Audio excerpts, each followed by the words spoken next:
Sua cidade todos os anos. Amigos e amigas do Facebook, já estamos aqui nos estúdios da Cidadania para começar os 60 minutos, o nosso jornalismo diário aqui da 104.9.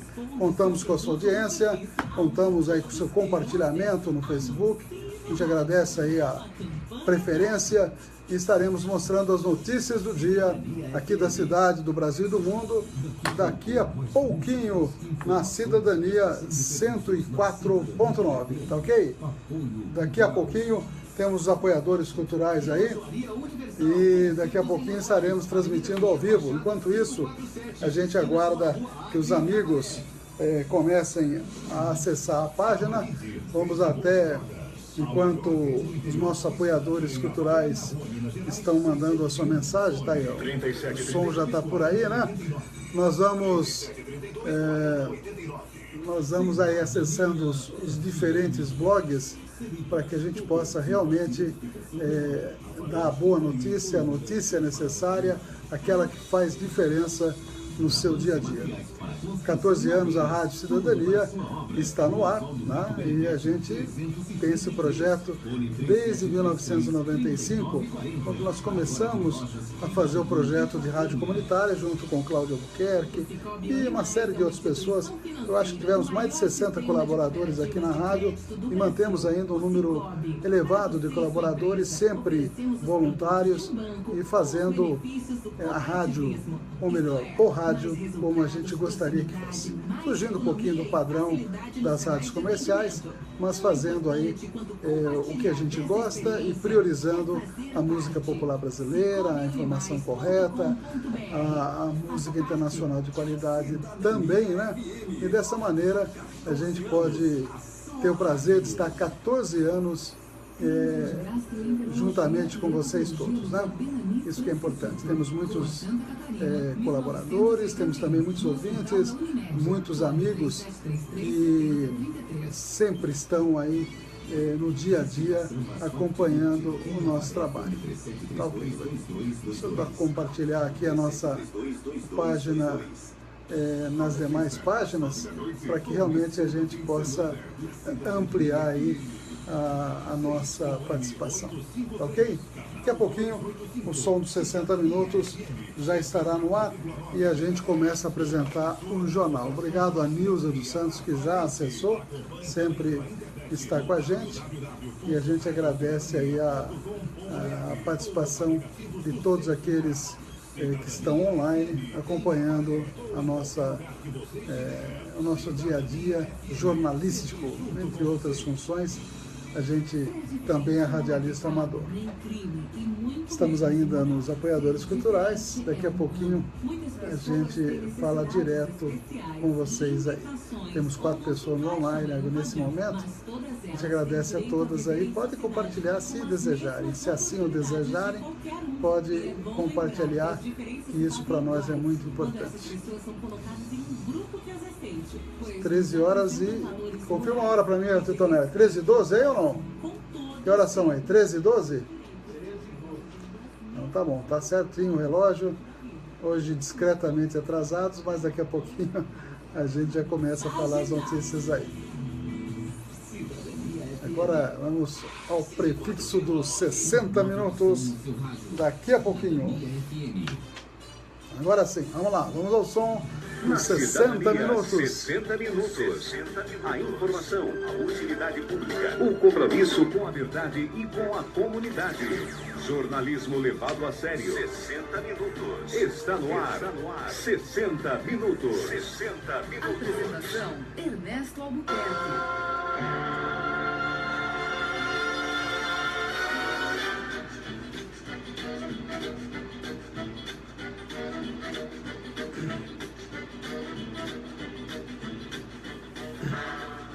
São 13 horas e 13 minutos, muito boa tarde. Já estamos chegando aqui na Cidadania FM 104.9, também pelo blog da Cidadania FM. Mais de 1.100 postagens no nosso blog e lá você acessa a rádio online e ao vivo aqui dos estúdios da Cidadania, www.radiocidadania.com.br. Também no seu aplicativo, nos aplicativos para celular, que você baixa gratuitamente, Tunin, Radios.Garden e também o Radiosnet. Você pode acessar a Cidadania em qualquer lugar que você esteja através da internet e ao vivo pelo Facebook, e também estaremos gravando para colocar no YouTube, tudo isso para divulgar cada vez mais as informações corretas e o trabalho da Rádio Comunitária da Estância Turística de Avaré. Vamos então aos destaques da edição de hoje.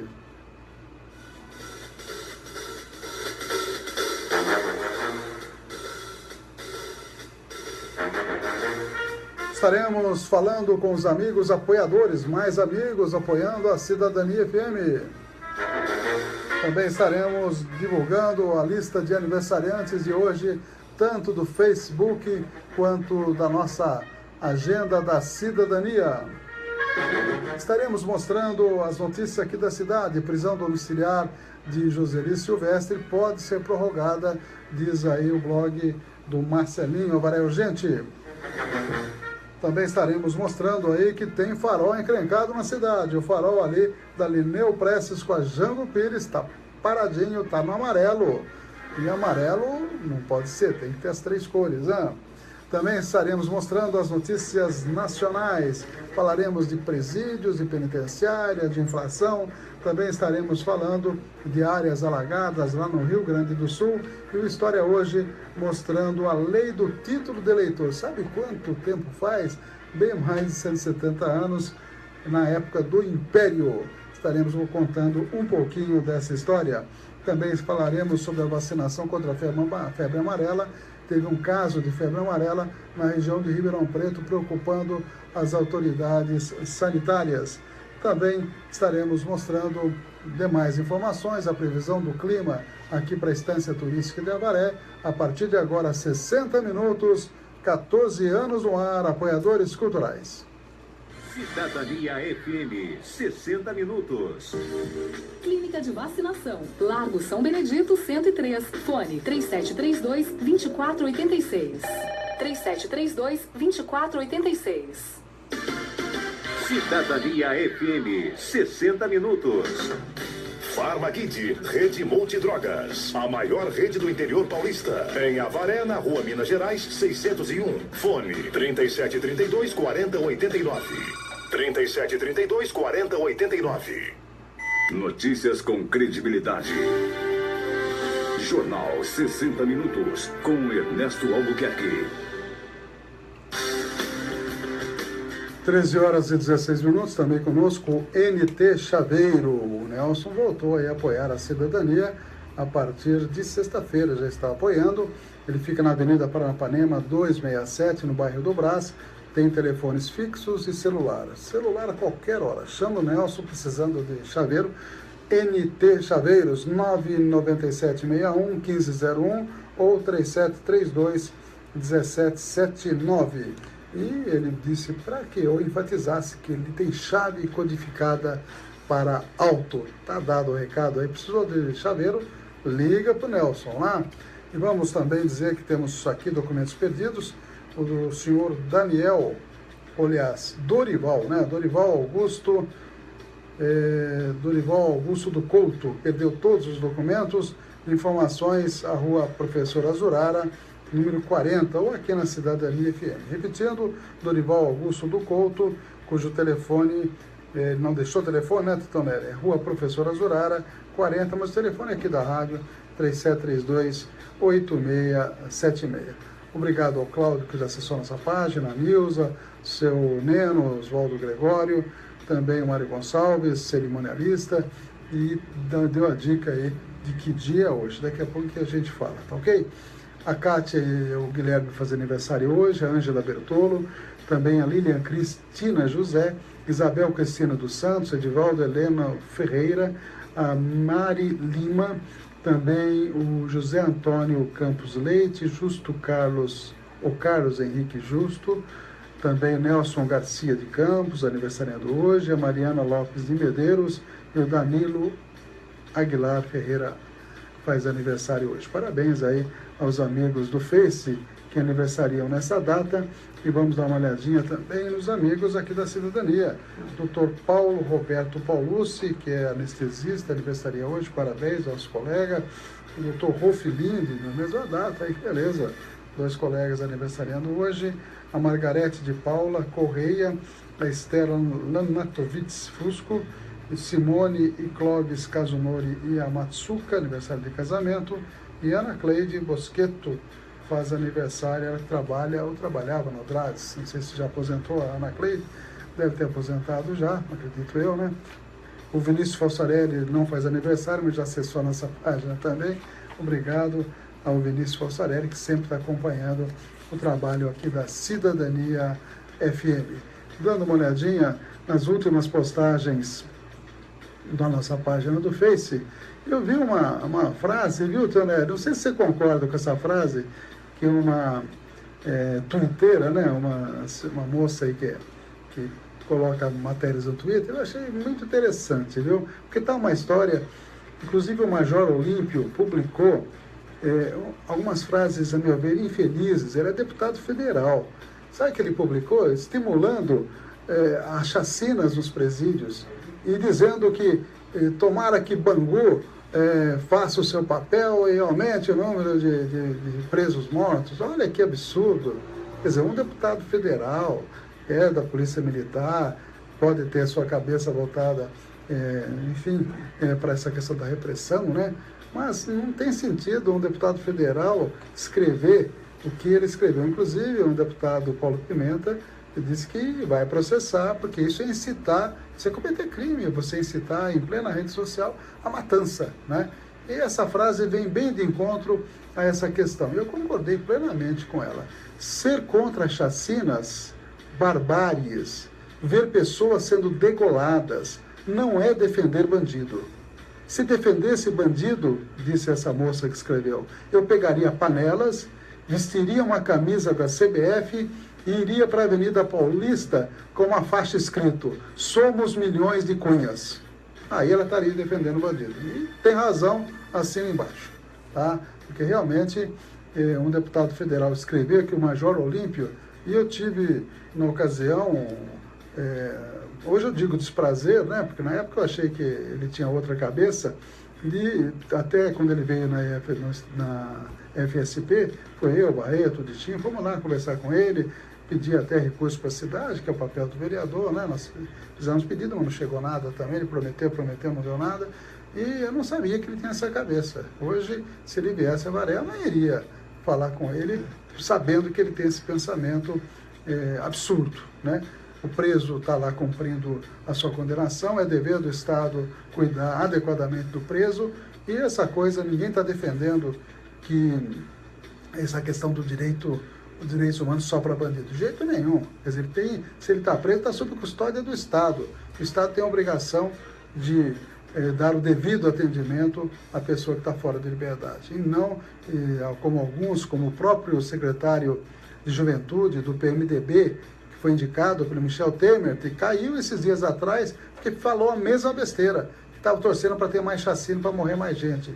Veja quantas pessoas, e muitos que morreram lá, estavam presos lá que eram roubos, pequenos roubos, inclusive, muitos dos que morreram.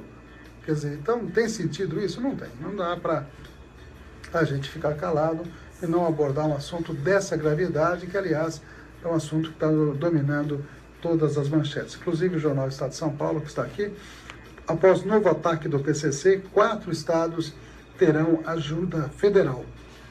Pelo menos 4 presos foram mortos ontem em cadeia dominada pela facção criminosa em Manaus. Vamos à primeira matéria gravada da EBC, Empresa Brasil de Comunicação. Nacional informa. O Brasil interligado pela notícia.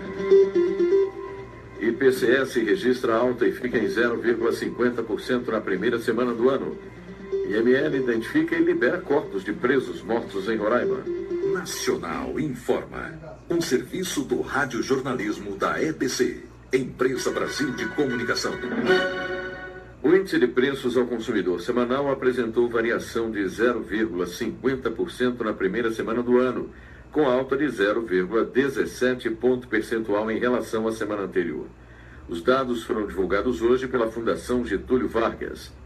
4 das 8 classes de despesas do índice tiveram alta em suas taxas de variação. A maior contribuição partiu do grupo Habitação. Também registraram alta os conjuntos Alimentação, Transportes e Comunicação. Presos mortos em penitenciária em Roraima foram identificados e liberados. As informações ao vivo com a enviada especial da EBC a Boa Vista, em Roraima, Graziele Bezerra. Graziele, bom dia. Bom dia, Dilson. O Instituto de Identificação da Polícia Civil de Roraima encerrou ontem o trabalho de identificação dos 33 corpos dos detentos mortos na penitenciária agrícola Monte Cristo. Segundo o diretor adjunto do Instituto, Rodrigo Matoso, 29 corpos já foram entregues para suas famílias, apenas 4 estão no INL. Que é um caso de um suposto venezuelano. Nós temos um caso em que nós temos uma vítima dessas que tem prontuário civil no estado do Amazonas, uma que tem prontuário civil no estado de Rondônia e outra que nós estamos aguardando também outras informações para nos ajudar.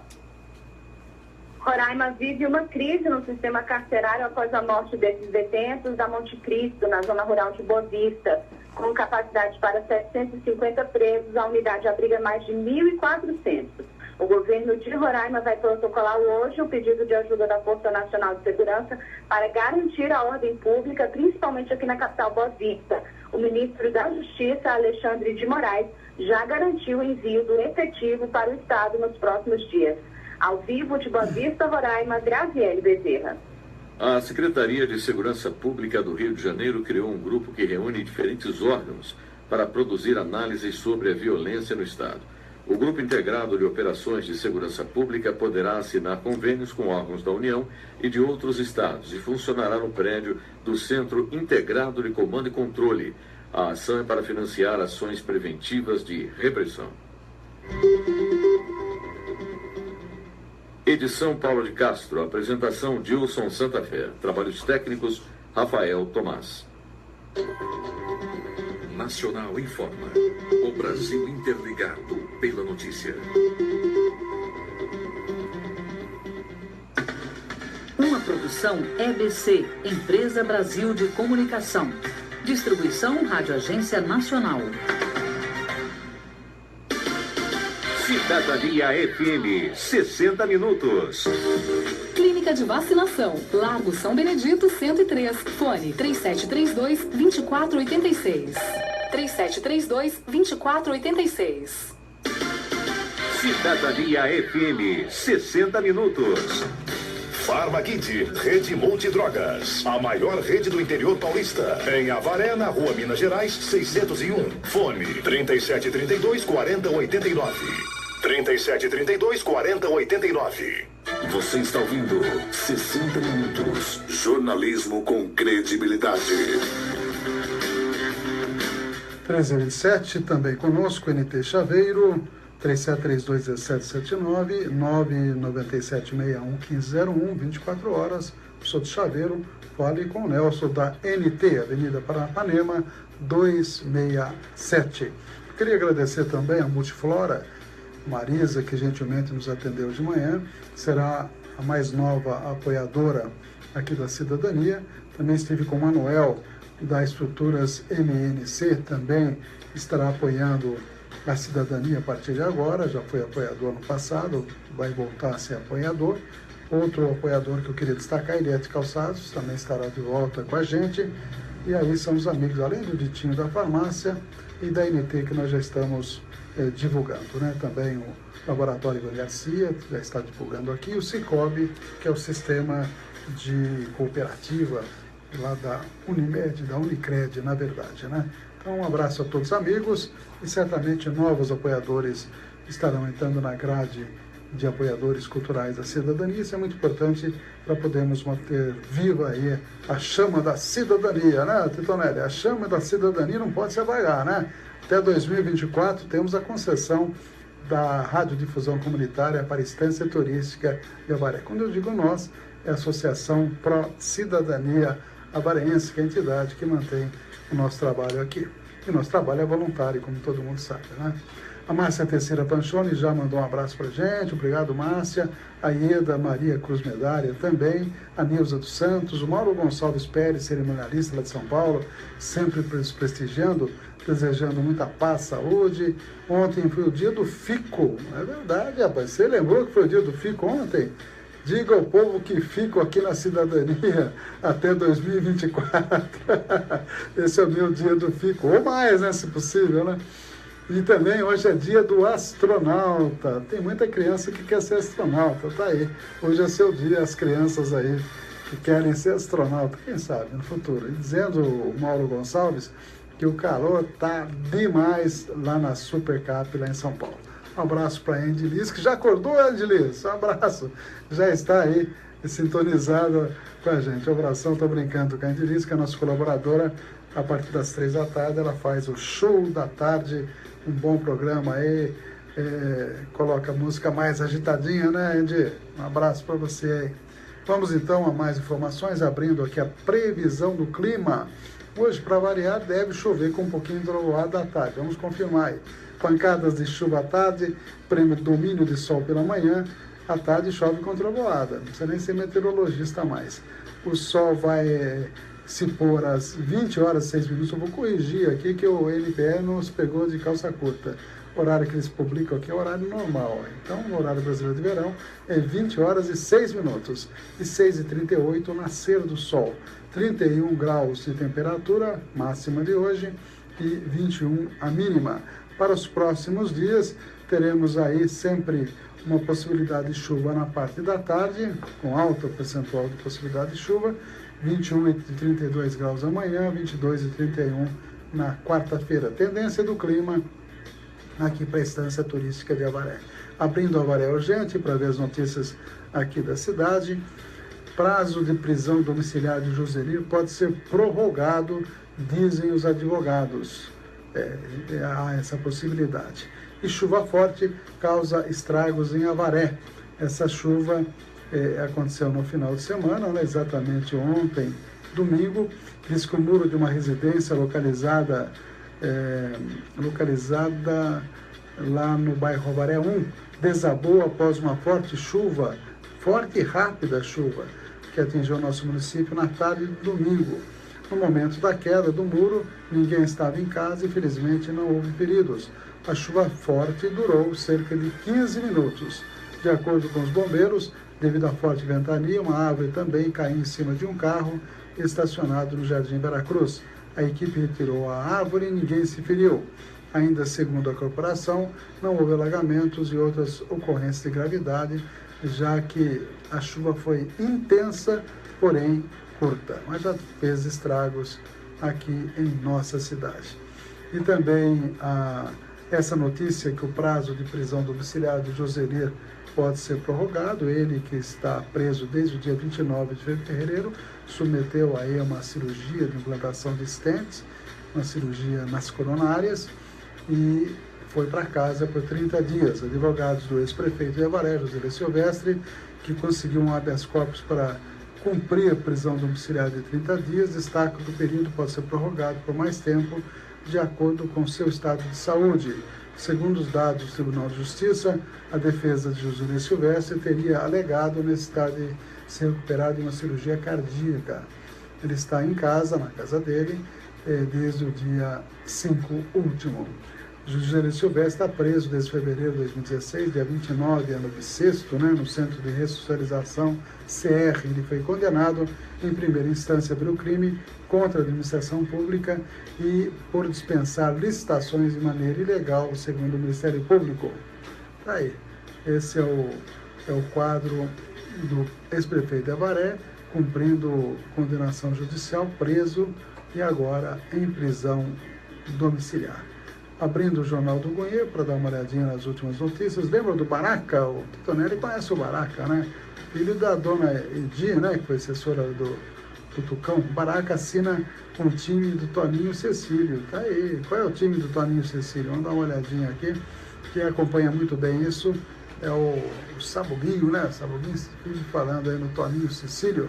O time de Santo André, contará com 2 avarenses em seu elenco. Além do técnico Toninho Cecílio, o volante Baraca confirmou hoje, dia 9, que assinou com o Santo André. O Baraca já jogou pelo Ceará, Coritiba e Ponte Preta. O meio-campista espera mostrar ao torcedor do clube um bom desempenho. Está aí, fazendo promessas aí para que vai comer a bola, né? Vamos ver se come a bola. Ele tem um estilo mais de cabeça de área, né? Ali no meio-campo, o Baraca. Boa sorte a ele, por que não, né? O IPVA 2017, placas final 2, vencem amanhã. Final 2 já vencem amanhã? Já paguei. Já paguei IPVA. Parece que era dia 13, né? Está dizendo que final 2 vence então amanhã. Vamos aí considerar essa data aí, que é o que o Jornal do Goiê está falando. Vamos confirmar aqui. IPVA, pagamento de veículos com placa final 2, tem até amanhã, dia 10, para efetuar o pagamento integral do IPVA 2017 com desconto de 3% ou parcelar o tributo em 3 vezes. Os contribuintes devem ficar atentos às datas de vencimento para aproveitar o abatimento e regularizar o imposto. O calendário continua na quarta-feira, dia 11, para veículos de placa final 3 e segue até o dia 20 para os veículos de placa final 0. Desconsiderando os finais de semana. Realmente o meu carro é dia 13 por causa da data então da placa. Então está explicado. Quem tem placa final 2 já amanhã está vencendo. Se quiser pagar aí com os 3% de desconto, corre, né? Corre que até amanhã. O aviso de vencimento de PVA de 2018 vai migrar para o ambiente digital e deixará de ser enviado pelos Correios. Opa, o ano que vem vai ser para o ambiente digital já, então temos que ficar atento. Todas as informações sobre débitos de IPVA, IPVAT e multas poderão ser consultadas na página www.ipva.fazenda.sp.gov.br. Deixa eu ver se tem mais alguma informação interessante aqui. A ETEC de Cerqueira César divulga 2 processos seletivos. Decreto de calamidade do ex-prefeito durou apenas 12 dias. Foi suspenso, portanto, o decreto de calamidade. O prefeito já publicou decretos nomeando secretários. Queria fazer um pequeno comentário a respeito do último semanário oficial, aliás, o primeiro dessa gestão, e eu percebi um tom que não é próprio de um semanário, de um diário oficial, né? Um tom no sentido de críticas, um tom de dizer que a administração anterior está tudo errado, aquela coisa toda. Um tipo de um editorial, a meu ver, desnecessário, como foi desnecessário o tom empregado pelo então prefeito que estava tomando posse, José Silvestre, bastante agressivo, bastante contundente com relação à administração anterior. A gente tem acompanhado as várias posses de outras cidades, e eu sempre cito o exemplo do discurso de saída do Fernando Haddad, que foi de uma lisura, de uma categoria que chamou a atenção, né? Realmente mostrou que ele desejou ao João Dória, lá em São Paulo, uma boa gestão, fez uma série de comentários, foi um discurso bastante ameno, mostrando aí que ele realmente se comportou como quem está saindo deve se comportar, como quem está entrando naquele momento não é hora de fazer palanque, né? Então, nesse sentido que eu faço esse comentário, o semanário seguiu a mesma linha. A gente espera que o semanário seja utilizado para a comunicação de atos oficiais, né? Isso que é o objetivo do semanário. São 13 horas e 38 minutos. Vamos direto a Brasília. Presidente Temer e Carmen Lúcia, presidente do STF, se reúnem tentando achar aí uma saída para a crise penitenciária.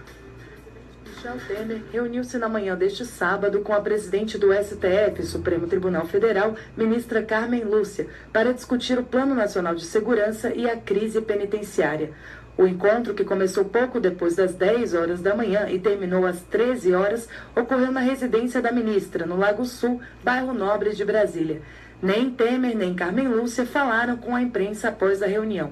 O encontro não constava na agenda oficial de nenhuma das duas autoridades. Temer chegou em um carro sem identificação oficial da Presidência da República. Ao longo da primeira semana do ano, uma série de confrontos em penitenciárias da região norte resultou na morte de pelo menos 90 presidiários. No Amazonas, 56 detentos morreram numa rebelião no complexo penitenciário Anísio Jobim, que começou na noite de domingo e se estendeu pela madrugada de segunda-feira. Nesta sexta-feira, uma chacina deixou 31 mortos na penitenciária agrícola de Monte Cristo, na zona rural de Boa Vista, capital de Roraima. Os dois presídios abrigam facções criminosas rivais. De Brasília, Mariana Tocarnia. 60 minutos. Jornalismo levado a sério. A notícia como ela é. 13 horas e 39 minutos. Obrigado aí a Marisa, que já postou na nossa página o seguinte comentário, que agradecido pela visita que nós fizemos à empresa dela, a Multiflora, e diz que será um prazer poder colaborar com a Rádio Cidadania, esta rádio que considero, diz ela, patrimônio cultural da cidade de Avaré. Olha aí, obrigado Marisa. Olha, já fomos guindados à condição de patrimônio cultural, viu? Só não falta querer embalsamar agora o Titonelli, né? Obrigado, Marisa. Brincadeiras à parte, obrigado pela gentileza. O Multiflora é uma grande empresa, com certeza estaremos divulgando aqui o belo trabalho que vocês fazem de paisagismo, jardinagem, projetos aí, tá ok? Estaremos sempre divulgando aqui. São 13 horas e 40 minutos, vamos dar uma olhadinha se tem mais algumas informações locais, mas eu vou aproveitar essa matéria, já que estamos falando em penitenciária e crise, tem mais uma matéria que fala que visita a algumas penitenciárias foram suspensas. Vamos a essa matéria também direto de Brasília, Cidadania FM. A penitenciária agrícola de Monte Cristo, que acontece geralmente aos domingos, estão suspensas por questão de segurança. Só estão permitidas as visitas na cadeia pública masculina e feminina, que acontecem aos sábados. Na madrugada de quinta para sexta-feira, 31 detentos foram mortos na maior penitenciária do estado, na zona rural aqui de Boa Vista. Pelo menos 22 corpos foram periciados, mas até o momento apenas 5 foram identificados. O trabalho é dificultado por causa das condições em que os corpos chegaram aqui ao Instituto Médico Legal. Vários deles mutilados. Primeiro é feito o trabalho de papiloscopia e só depois, se houver necessidade, é feita a análise do DNA. O IML espera terminar esse trabalho de identificação até amanhã. Aqui do lado de fora, parentes se aglomeram em busca de informações sobre familiares desde as 6 horas da manhã. Ao vivo de Boa Vista, Roraima, Graziele Bezerra. 60 minutos, trazendo as principais notícias para você. 13 horas e 41 minutos, esta é Cidadania, este é os 60 minutos, as notícias do dia, as principais notícias, um resumo bastante dinâmico aí. Obrigado a Ieda, também que compartilhou a nossa página, aumentando a divulgação do nosso 60 minutos. Dando uma olhadinha no jornal impresso, falando mais uma vez da crise penitenciária, em mais um episódio de guerra, de facções do sistema prisional brasileiro, após 93 mortes em presídios do Amazonas e de Roraima, pelo menos 4 detentos foram mortos na madrugada de ontem, na cadeia pública Desembargador Raimundo Vidal Pessoa, no centro de Manaus. 3 deles foram decapitados. Pelo menos 3 vezes em uma semana passada, o reforço da Polícia Militar foi chamado às pressas para conter inícios de motins na prisão improvisada, que recebeu 284 presos após o massacre da semana passada. Fontes de segurança pública amazonense, ouvidas pelo jornal O Estado, confirmaram que o PCC está caçando ex-integrantes da Família do Norte, FDN. Como resposta ao avanço da crise penitenciária, o Ministério da Saúde informou que autorizará o envio de ajuda federal para 4 estados, Rondônia, Mato Grosso, Amazonas e Roraima. Após o massacre na penitenciária agrícola de Boa Vista, a Justiça de Roraima decidiu esvaziar um centro de progressão penitenciária e liberou 161 detentos para a prisão domiciliar. O local foi considerado inseguro para presos e agentes penitenciários. E grampos mostram exigências do PCC. Conversas interceptadas pela Polícia Federal e pelo Ministério Público revelam a facilidade que o PCC tinha para conseguir celulares e ordenar crimes de dentro dos presídios de Roraima já em 2014. Eles exigiam a saída de rivais, o que teria motivado a fuga de 145 detentos. Pois é, situação insolúvel, quase insolúvel, né? Não sei se o diálogo Michel Temer e a presidente do STF, Carmen Lúcia, vai dar frutos, né? Será que o objetivo e a finalidade, ou melhor, a solução mesmo, vai ser construir só mais presídios e colocar mais gente para cada um que chega ser dominado pelas facções que lá dominam o presídio? Será que essa é a solução? Ou será que a solução será o judiciário sair do seu leito, do seu berço esplêndido, né, e trabalhar efetivamente para julgar? Muitos estão presos, às vezes, sem julgamento, e muitos já venceu o prazo de pena e continuam presos. Será que na hora de se as pessoas saírem dos presídios para gerar mais vagas? Tudo isso, inclusive a Maria do Rosário, que é deputada federal, disse o seguinte: deveriam revogar ou diminuir o recesso judiciário. Se julgassem presos provisórios, ficariam presos os perigosos e a superlotação diminuiria. Está aí uma sugestão da deputada que realmente tem toda a razão de ser. São 13 horas e 45 minutos, maior seca em 100 anos agrava a crise do Nordeste.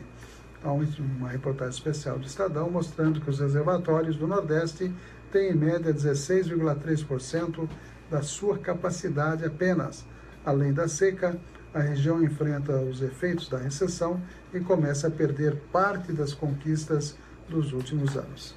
Houve um avanço durante o governo de Lula e Dilma, sem dúvida expressivo do Nordeste, uma das regiões que mais cresceu.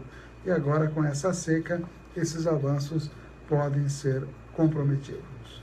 Atentado mata 4 militares em Jerusalém, outro destaque. Redação da FUVEST usou o conceito do filósofo Kant. Por lucro maior, Copa cresce e terá 48 seleções. A Copa é da Rússia. A Rússia, né, é seleção para ninguém botar defeito. Vamos ver como vai ser a Copa da Rússia já no ano de 2018, que é o mesmo ano de eleições gerais aqui no Brasil. 13 horas e 46 minutos, chamo direto de Brasília, mais uma edição do Nacional Informando. Nacional Informa, o Brasil interligado pela notícia. Michel Temer sobrevoa a região alagada do Rio Grande do Sul. Após nova confusão em cadeia de Manaus, presos vão para hospital. Nacional Informa, um serviço do radiojornalismo da EBC, Empresa Brasil de Comunicação. O presidente Michel Temer desembarcou na manhã de hoje no Rio Grande do Sul e, neste momento, está sobrevoando de helicóptero o município de Rolante, um dos mais atingidos por temporais e alagamentos nos últimos dias. Temer está acompanhado dos ministros da Casa Civil, Eliseu Padilha, e da Saúde, Ricardo Barros, além do governador do estado, José Ivo Sartori. De lá, o presidente seguirá para o município de Esteio, onde participará da cerimônia de anúncio da renovação da frota de ambulância do SAMU. Após nova confusão em cadeia de Manaus, presos vão para hospital. Os detalhes ao vivo com a repórter Michele Moreira. Michele, bom dia. Bom dia, Dilson, isso mesmo. Neste domingo, detentos da cadeia pública Vidal Pessoa, em Manaus, precisaram ser hospitalizados. O Comitê de Gerenciamento de Crise do Amazonas não informa quantos presos precisaram deixar a unidade prisional para atendimento médico. Segundo nota, durante a contagem final dos detentos, no período da tarde, se percebeu que alguns deles apresentavam ferimentos e escoriações leves. Eles teriam então sido encaminhados para hospitais na cidade. Todos devem retornar à cadeia pública após atendimento. A confusão teria começado ainda na madrugada, quando presos da unidade teriam iniciado uma briga por motivo desconhecido. 3 foram decapitados e 1 foi morto por asfixia. Os detentos foram mortos aí pelos próprios internos. Outro preso foi encaminhado para um pronto-socorro. Os detentos haviam sido transferidos há menos de uma semana para a cadeia pública Raimundo Vidal Pessoa, que foi reativada após rebelião no complexo penitenciário Anísio Jobim, que resultou na morte de 56 detentos. Gilson. Obrigado, Michele. O pastor Valdemiro Santiago sofreu um atentado enquanto celebrava um culto na manhã de ontem no Brás, região central da capital paulista. Um homem de 20 anos se aproveitou do momento em que o líder da Igreja Mundial do Poder de Deus distribuía bênçãos para atacá-lo com uma faca. Segundo a Secretaria de Estado de Segurança Pública de São Paulo, o religioso recebeu 2 golpes nas costas e 1 no pescoço. O Papa Francisco afirmou hoje que o terrorismo é causado por uma miséria espiritual e pela pobreza social. Em mais um apelo contra a violência por motivação religiosa, ele discursou para o corpo diplomático do Vaticano e disse que o terrorismo poderá ser combatido somente com a contribuição dos líderes sociais e políticos, os quais podem garantir a liberdade religiosa e promover ações que evitem um terreno fértil para o fundamentalismo, como medidas de combate à pobreza. Edição Paula de Castro, apresentação Dilson Santa Fé, trabalhos técnicos Rafael Tomás. Nacional informa. O Brasil interligado pela notícia.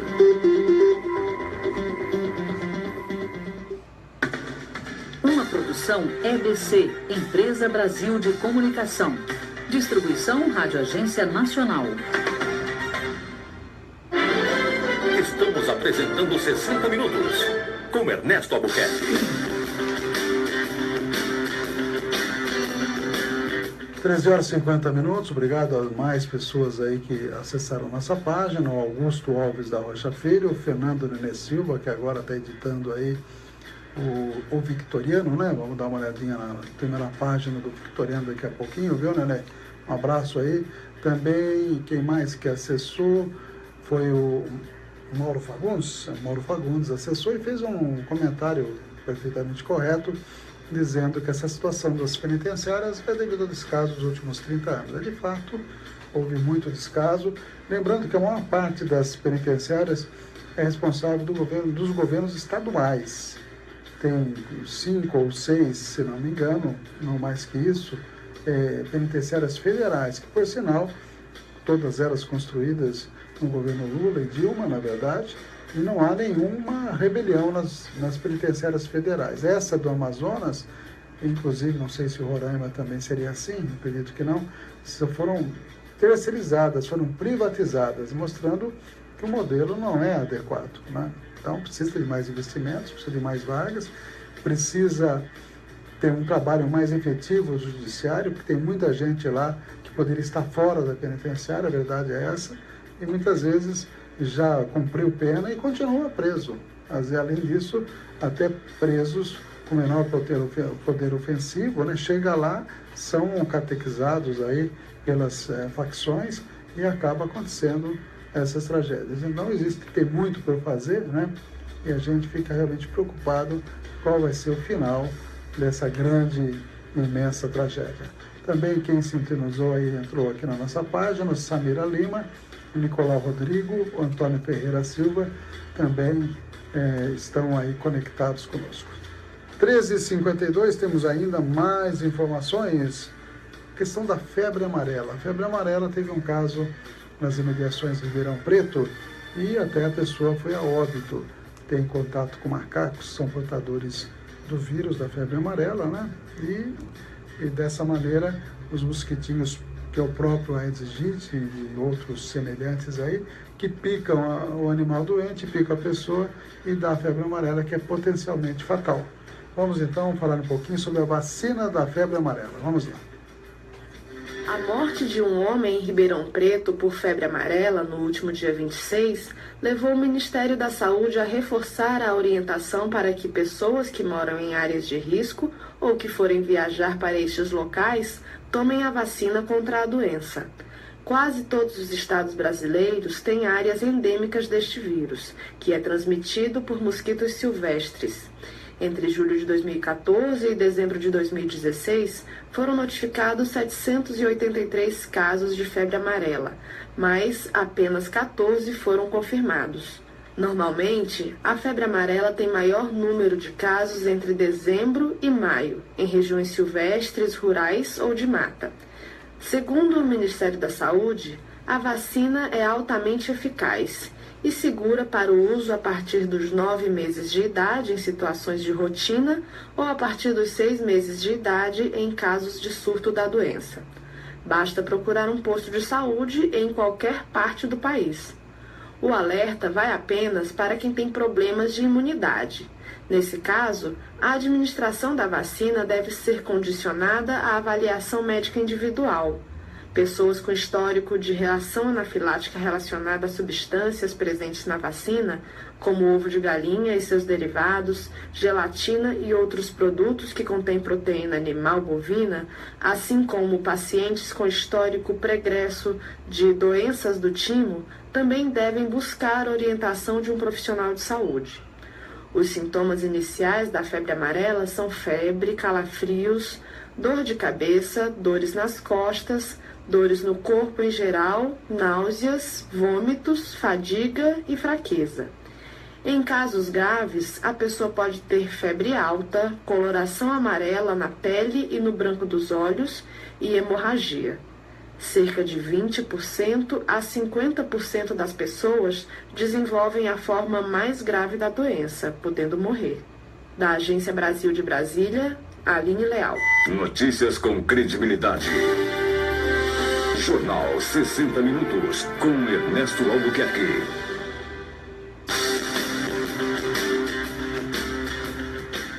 Horas e 55 minutos. Obrigado a NT Chaveiro, também com a gente, a partir desde sexta-feira, na verdade, e em breve outras empresas estarão conosco, como Estruturas MNC, Multiflora, também Eliette Calçados, a farmácia Piobras e também o NT Chaveiro, que está conosco aqui no jornal, ok?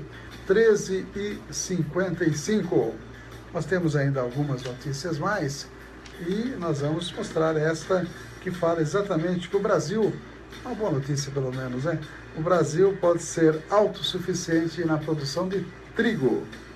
11 milhões de toneladas. Este é o consumo brasileiro de trigo. Para atender à demanda interna, o Brasil importa metade do que consome do grão. O principal fornecedor de trigo para o país é a Argentina.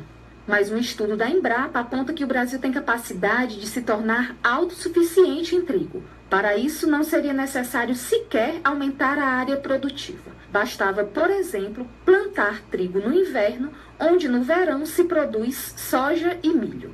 A medida, além de não prejudicar a safra dos outros grãos, pode tirar o país da categoria de importador para exportador do cereal. A projeção da Embrapa estima que se o trigo ocupar 1/3 da área já utilizada para a produção de soja e milho, após a safra desses grãos, a produção brasileira do cereal pode chegar a 14 milhões de toneladas, 3 milhões a mais que todo o consumo atual do país. A Embrapa projetou 4 diferentes cenários para a produção nacional de trigo. Os pesquisadores consideraram para onde a cultura poderia se expandir, nas regiões Sul, Sudeste, Nordeste e Centro-Oeste. Entre os estados com potencial para a produção de trigo está o Mato Grosso. De acordo com André Farias, analista da Embrapa Gestão Territorial, o estado produz uma grande quantidade de soja, mas tem uma produção de trigo insignificante. Como ele produz uma grande quantidade de soja, ele poderia ser um produtor de trigo. Claro que isso vai exigir também um esforço de pesquisa em termos de desenvolvimento de cultivares e de manejo, para que o trigo tenha uma favorabilidade nesse estado, porque ele vai ter umas questões de clima e de relevo diferenciadas de outras regiões do país que têm uma adaptabilidade melhor do que o estado do Mato Grosso, né? É no Centro-Oeste onde está o grande espaço de crescimento do trigo no Brasil. De acordo com a Embrapa, o cultivo do cereal em áreas de maior altitude poderia resultar em quase 25 milhões de toneladas de trigo por ano. É mais que o dobro do atual consumo interno. De Brasília, Renata Martins. Notícias com credibilidade. Jornal 60 Minutos, com Ernesto Albuquerque. 13h58, mais algumas notícias, só alertando a Prefeitura que o farol da esquina da rua Lineu Prestes com Jango Pires, bem naquela esquina, desde manhã, por volta das 11 horas, passei por lá, estava só no amarelo, piscando, viu? Então precisa dar uma olhadinha lá. O trânsito estava fluindo conforme as conveniências do lado de cá, do lado de lá e tal, mas não está funcionando o semáforo. E tivemos também um bloqueio ali no trevo da IMAPA, né, naquela rotatória da IMAPA, na verdade, e dificultou bastante o trânsito, que acabou acumulando.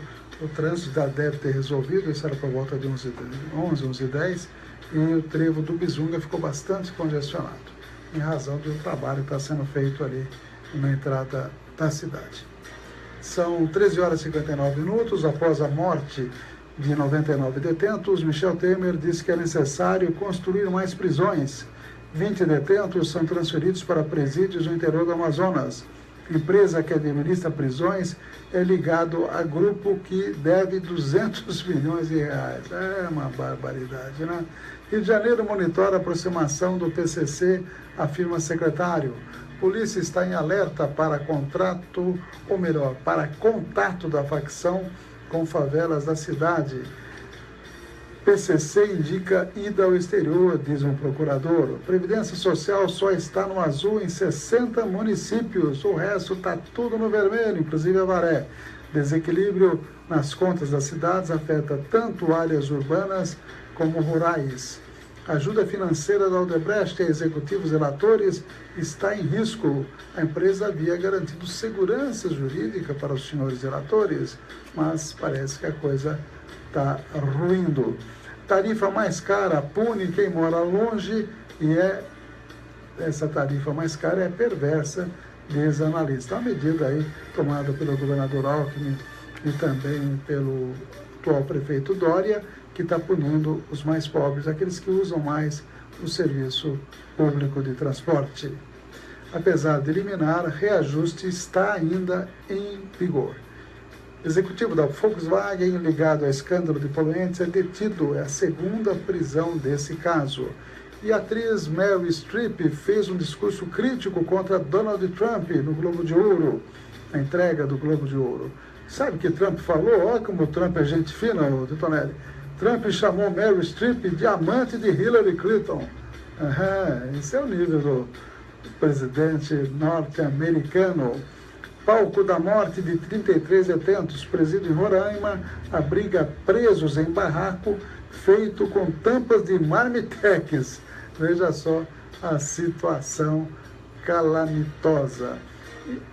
O juiz que negociou o fim da rebelião no massacre de Manaus disse que viu monstros e abalou a fé que ele tinha nas pessoas, nos seres humanos. A palavra dele. O quartel-general da Lava Jato reúne mais de 30 milhões de arquivos no Paraná. São notícias aí. O Ricardo Mansur, Estados Unidos investigam se ex-dono do MAP tem mansão em Miami. Mansur e a casa de 20 milhões de reais. A coisa está virando contra ele aí, com certeza. 14h02, para encerrar a história hoje, falando do título de eleitor lá na época do Império. Obrigado a Rose e João, que também acessou nossa página. Obrigado a todos. Amanhã a gente volta. 60 minutos, Cidadania FM. Notícias com credibilidade. Jornal 60 Minutos, com Ernesto Albuquerque. No dia 9 de janeiro de 1881, foi sancionada pelo imperador Dom Pedro II a mais importante legislação eleitoral do Brasil, a Lei Saraiva. Com ela, foi estabelecida a obrigatoriedade do título de eleitor para votar. Quem tentasse votar usando o registro de outro podia ser preso de 1 a 9 meses e ter que pagar multa de R$300 mil. O decreto que deu vida à lei teve como redator final o deputado-geral Rui Barbosa e recebeu o nome de Lei Saraiva em homenagem a José Antônio Saraiva, ministro do Império, que foi o responsável pela primeira reforma eleitoral do país. Além de instituir o título de eleitor, A Lei Saraiva proibiu o voto de analfabetos e adotou eleições diretas para todos os cargos eletivos do Império: senadores, deputados à Assembleia Geral, membros das Assembleias Legislativas Provinciais, vereadores e juízes de paz.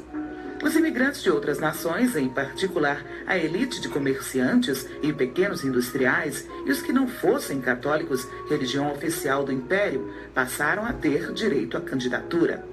A partir da nova lei, poderiam se eleger cidadãos que possuíssem renda a partir de R$200 mil e comprovassem ser alfabetizados. Em um de seus capítulos, ela tratava exclusivamente dos crimes eleitorais, onde as penas aos que cometessem algum crime de natureza eleitoral iam desde multas a penas de prisão. Surgiu assim, pela primeira vez no Brasil, o sistema de eleições diretas através do voto secreto. A Lei Saraiva também recebeu o nome de Lei do Censo, quando determinou a realização de um censo para o alistamento e estabelecendo que as eleições seriam feitas de 4 em 4 anos. No primeiro pleito, sob a vigência das novas regras, em 31 de outubro de 1881, compareceram 96.411 eleitores. O Império Brasileiro era, antes da Lei Saraiva, considerado um dos países mais democráticos do mundo. Os eleitores na década de 1870 somavam 10% da população. Em outros países, havia, em proporção, muito menos eleitores, como Chile, com apenas 1%, Itália 2%, Reino Unido 7%, Portugal 8%, Alemanha 9%. Apenas os Estados Unidos, a França e a Espanha superavam o Brasil, com 16%, 20% e 24% da população, respectivamente. A Lei Saraiva marcou a introdução do voto direto no Brasil, mas a exclusão dos analfabetos do direito de voto por mais de um século impediu a ampla participação popular nas decisões do país. História hoje. Locução Márcia Dias, sonoplastia Messias Melo. Obrigado a todos os amigos do Facebook, obrigado a Rosa Ribeiro, Rosa Antônio, que também entrou agora há pouco. Um abraço a todos. Amanhã estaremos de volta aqui com 60 minutos. Até mais.